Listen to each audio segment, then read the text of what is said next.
সম্ভাষী ৰাইজক মই এটা অনুৰোধ কৰিব বিচাৰিছোঁ।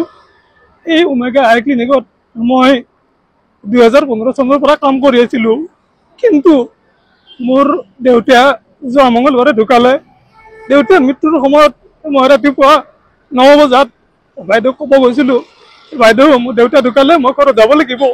কিন্তু বাইদেউ মোক কৈছে তুমি কেনেকৈ যাবা, তুমি ডিউটি কৰিব লাগিব। কিন্তু বাইদেউ মোক যাব নিদিলে, ডিউটি কৰিব দিছে। 2টা বজাত মোক ইয়াৰ পৰা যাব দিছে। তাৰপিছত মই বাইদেউক কৈছিলোঁ যে বাইদেউ মই 13 দিন আহিব নোৱাৰিম, গতিকে 13 দিন মোক ছুটি লাগিব। বাইদেউ তেতিয়া কৈছিল তুমি 13 দিন কেনেকৈ ছুটি পাবা, তুমি 3 দিনৰ জাচা খোৱাৰ পিছত তুমি শুক্ৰবাৰে তুমি আহিবা, আহি তুমি ইয়াতে ড্ৰেছ চেঞ্জ কৰি ধুতি খুলি থৈ তুমি লং পেণ্ট চাৰ্ট পিন্ধি ডিউটি কৰিবা। গতিকে মই সকলোকে অনুৰোধ কৰিছোঁ, এই এনেকুৱা এটা ড্ৰেছত পিতৃৰ মৃত্যুৰ সময়ত মই এই ড্ৰেছযোৰ উলি মই লং পেণ্ট চাৰ্ট পিন্ধি মই ডিউটি কৰিব পাৰিম নেকি? কিন্তু ইমান দিনেৰে ইয়াতে মই কাম কৰিলোঁ, আজিলৈকে ছাৰ বাইদেউ মোক আজিলৈকে খবৰ নল'লে। আজি মই নিমন্ত্ৰণ দিব আহিছিলোঁ দেউতাৰ কাজৰ কাৰণে।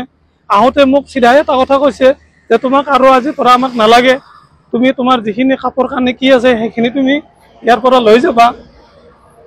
তাৰপিছত মই উপায় নোহোৱা হৈ গ'লোঁ। হয়, এইখিনি মই এওঁলোকৰ আগত ক'ব লগা বাধ্য হ'লোঁ।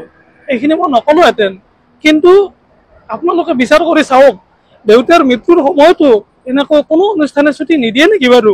ছুটি নাপায় নেকি? এই নেকি আমাৰ অসমীয়া সমাজৰ ৰীতি নীতি নিয়ম? এনেকুৱা হ'লে আমাৰ অসমখন কেনেকৈ মানুহে কেনেকৈ চলিব?